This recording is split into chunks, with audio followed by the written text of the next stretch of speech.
Primordial FM. Então, nós vamos falar hoje sobre radiestesia. Bom dia, Doriana. Bom dia, obrigada por ter chamado. É uma pena, né, que a gente tenha que substituir por essa razão, mas aproveitando o convite, muito obrigada. Legal, então vamos lá, Doriana. O que seria a radiestesia? Qual que seria a origem? Como é que apareceu a radiestesia? A radiestesia existe desde a época muito antiga, com a forquilha. Lembra da forquilha na busca da água, né? E dizem que, inclusive, dizem não, isso é na antiguidade, na época da busca para criar capelas, catedrais, igrejas, né? Essas coisas enormes, era feita uma pesquisa do campo com a forquilha no começo. Eu lembro que, assim, uma das aulas que eu tive de radiestesia, o professor falava que Roma foi pesquisado todos os templos, onde tinha muita energia com a forquilha, né? Isso, por causa do campo telúrico, né? Eles precisavam de ter um campo muito energizado, que pudesse trazer matéria-prima pura, né? E, ao mesmo tempo, precisava ter uma forma geométrica, que são as catedrais, as igrejas. Então, aquilo tem tudo uma arquitetura geométrica mesmo, né? E Moisés também foi um outro, porque ele usava a vara dele para achar água e separar, abrir. Então, foi o maior radiestesista que a gente teve no planeta. É verdade. Registrado na Bíblia, está lá. Moisés era um radiestesista também, né? Fortíssimo. Aquela vara dele era danada. E, assim, o que seria a radiestesia? Radiestesia quer dizer mobilização, sensibilidade nossa, né, muscular, neuromuscular, à radiação. Então, assim, ser sensível, né, quando a gente pega um pêndulo, seja lá o que a gente estiver fazendo, ele, sem eu mexer nada, ele sozinho já está captando o quê? A própria mesa, aqui no caso, né? Ele é sensível a uma radiação. Se a mesa tivesse negativa, ele iria girar anti-horário. Mas ele está fazendo isso porque eu estou falando, tá? Então, que a gente que comanda. Então, assim, o pêndulo é um dos instrumentos que a gente utiliza dentro da radiestesia.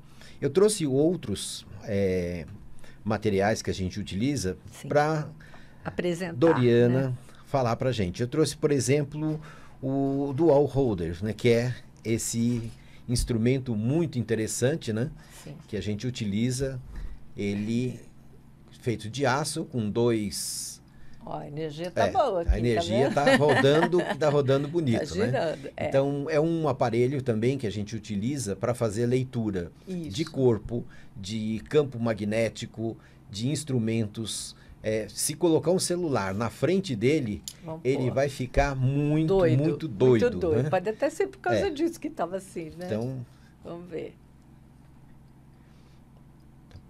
Praticamente a irradiação dele, ele fica totalmente anti-horário. E o outro está indicando que é a fonte onde que é. A fonte que é o próprio celular, né? Esse instrumento, assim, é um instrumento muito usado dentro da radiestesia, né? Muito. E na geobiologia, né? Geobiologia também. Feng Shui. Lembrando que a geobiologia é onde a gente usa em campo. Pesquisa de minérios, de água.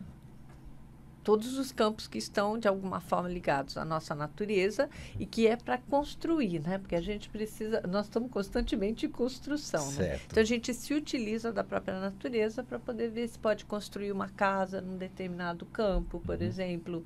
Se as pessoas utilizarem melhor esses instrumentos, tem lugares que não se deveria construir nada. Né? Porque, assim... É um campo, às vezes, que está morto, que não está bem utilizado. Pode ser um campo que teve muita energia depauperada. Então, não se constrói em cima de um campo. Em cima da radiestesia, a gente também pode anular esse campo, né? Dependendo do tamanho do campo. Dependendo do tamanho do campo, né? Eu estava falando de uma coisa grande. Por exemplo, o Shopping Center Norte jamais deveria ter sido construído ali, né? Porque era um lixão. E ele é todo minado. Então, nós fomos chamados para fazer um trabalho ali, né? No oculto, entre amigos. E aí, a única coisa que eu vi acalmar um pouco foram os discos solares. Mas a radiestesia, como que ela vai trabalhar todo aquele campo? Precisa de alguns radiestesistas, né? Precisa ter uma equipe muito grande pendulando, fazendo concertos. Um equilíbrio, concerto energético, né? Lembrando também assim que o pêndulo ele é usado também pela polícia, né? Sim, em algumas situações. Sim. No Brasil nem tanto, mas nos Estados Unidos e na Europa, quando tem alguém desaparecido, né? Que sequestros. Se usa. E lembrando que assim, os pêndulos, existem pêndulos que eles são ocos. Né? Esse meu tem chumbinho. E esse oco... Tem que descarregar sempre. Esse oco que ele tem, praticamente a gente usa algumas coisas de testemunha, né? Isso. O que seria testemunha? Isso aqui seria uma canetinha, né? Só que é uma canetinha que tem um pêndulo aqui dentro. Legal. Né? Existem outros que ele abre né? E você coloca o testemunho. Ou uma substância, um minério, um fio de cabelo, um pedaço de roupa da pessoa. E você vai procurar em cima do mapa, né? Aonde é que provavelmente a pessoa está ali. Né?